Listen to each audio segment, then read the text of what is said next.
Assalamualaikum Sobat Football United.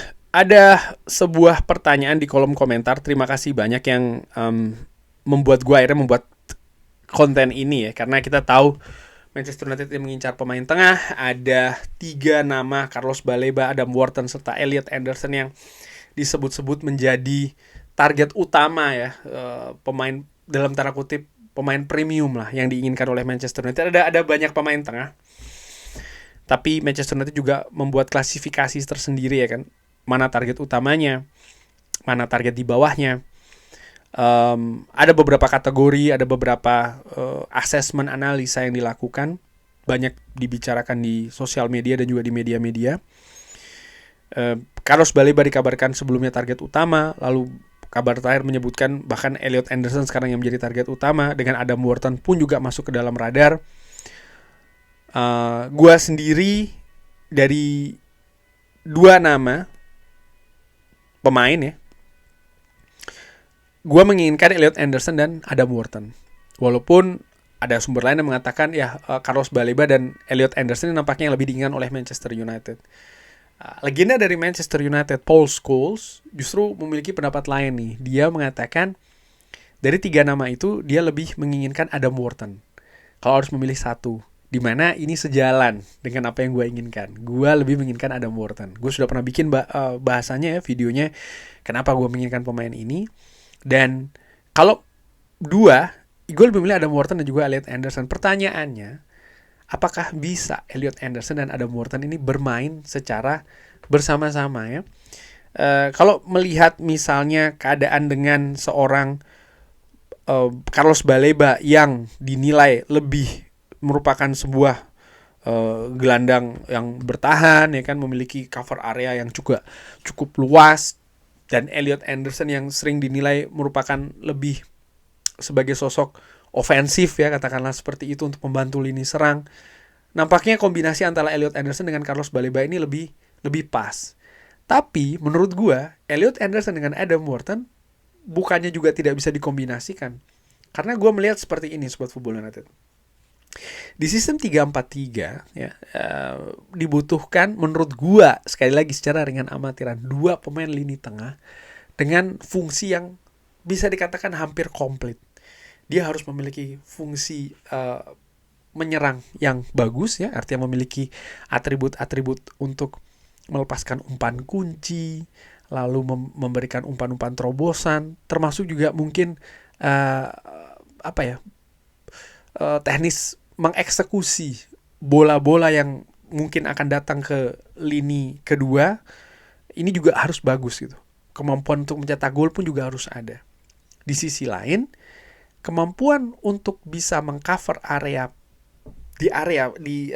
di lini pertahanan itu juga harus dimiliki, terutama di area gelandang bertahan. Salah satu contohnya ya bagaimana Bruno Fernandes bermain di sistem dari Ruben Amorim. Dia ada di mana-mana. Dia menyerang, dia ada di belakang, dia juga ada. Kita bisa berbicara apakah ini posisi yang terbaik untuk Bruno Fernandes atau tidak, itu hal yang lain. Tapi bagaimana dia bermain dulu. Ya, dia tetap bisa memberikan kontribusi umpan-umpan kunci. Dia tetap berusaha juga ingin mempertahankan daerahnya walaupun ini bukan atribut utamanya. Ada di mana-mana. Dan menurut gue, ya tipe seperti inilah yang dibutuhkan oleh Manchester United. Bukan hanya 1 tapi 2. Menurut gue secara ringan amatiran. Kita tahu Casemiro ini juga diharapkan sebenarnya memiliki fungsi yang kurang lebih sama. Tapi kita tahu juga atribut dari Casemiro lebih ke bertahan. Walaupun untuk mengcover area yang luas pun dia juga butuh bantuan. Dia tidak bisa hanya sendiri. Menurut gue secara ringan amatiran Casemiro tuh seperti itu. Nah, balik lagi nih. Jadi butuh pemain yang memang hampir komplit gitu ya. Dalam sisi bertahan dan juga menyerang harus berimbang bagusnya. Covering area pun juga demikian. Intensitas yang tinggi. Ini sering disebut oleh banyak sekali media yang diinginkan oleh Ruben Amorim. Dan menurut gua dari atribut-atribut yang disebutkan tadi, memiliki kemampuan menyerang yang bagus, bertahan juga oke, duel juga bagus, intensitas yang tinggi, determinasi, agresivitas. Ya 2 pemain ini punya, Adam Wharton dan juga Elliot Anderson. Apakah mereka bisa dipadukan? Apakah mereka bisa berkombinasi satu dengan yang lain? Ya itu nanti melalui latihan menurut gue. Karena mungkin pada dasarnya masing-masing pemain ini kalau tidak dipadukan ya, kalau tidak jadikan satu dalam sebuah skema, dalam sebuah latihan, ya mungkin agak sulit bekerja sama, harus paham satu dengan yang lain, komunikasi dan yang lain. Tapi gue melihat dua pemain ini secara individu memiliki karakter yang dibutuhkan oleh lini tengah Manchester United. Kalau gue lihat ya, di mana Nottingham Forest dan juga Crystal Palace ini kan sudah pernah bertemu di kompetisi Premier League musim ini di awal. Ketika itu skornya 1-1. Tentu saja dengan keadaan yang berbeda ya, karena Nottingham Forest memiliki pelatih yang beda pada saat itu. Tapi kalau gue lihat dari heat maps, Elliot Anderson yang lebih mengawal di sisi sebelah kiri tapi berimbang menyerang dan juga bertahannya, covering areanya juga lumayan cukup luas. Adam Wharton yang lebih ke tengah menurut gue dengan sistem 3-4-3 di Crystal Palace. Ya, ini menunjukkan bahwa daya jelajah kedua pemain ini sama-sama tinggi. Memang agak sedikit lebih ke menyerang untuk Elliot Anderson agak sedikit ya. Sementara Adam Wharton justru lebih ke bertahan. Tapi gue menilai mereka bisa dikombinasikan tentu saja. Lalu kalau melihat dari pada saat pertandingan itu ya, bagaimana passing akurasi dari Elliot Anderson ini lebih bagus 91%, sementara Adam Wharton 79%. Mungkin karena dia lebih mengcover di sisi bertahan Adam Wharton, sementara Elliot Anderson lebih sebagai mungkin sebagai pengatur lini tengahnya. Walaupun Adam Wharton juga punya fungsi tersebut di Crystal Palace. Kalau gue melihat komponen-komponen lainnya, misalnya seperti duel yang dilakukan ya, Elliot Anderson ini ada 13 duel yang dimenangkan, dimenangkan 6, sementara Adam Wharton ini hanya 4 duel yang dilakukan, tapi dia lebih memiliki statistik ataupun data yang lebih tinggi daripada Elliot Anderson dari sisi interception dan juga dari sisi menghadang dribbling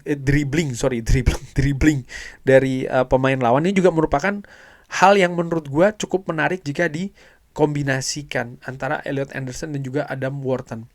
Kalau gue melihat di tim Crystal Palace saat ini ya, bagaimana expected assist dari Adam Wharton ini termasuk 2 besar. Jadi dia punya kapasitas untuk melepaskan assist ya di klubnya saat ini di Crystal Palace. Sementara Nottingham Forest juga menempatkan Elliot Anderson di peringkat 3 besar di expected assist. Jadi mereka juga memiliki kemampuan yang bagus untuk menyediakan assist. Akurasi passing dari Elliot Anderson ini juga masuk 3 besar di Nottingham Forest. Key passesnya bahkan yang terbaik di Nottingham Forest. Dari situ gue berpikir bahwa mereka punya kompetensi yang bagus di sistem permainan yang ingin dibangun oleh Ruben Amorim, Adam Wharton dan juga Elliot Anderson. Dan dari sisi karakter, Adam Wharton menurut gue memiliki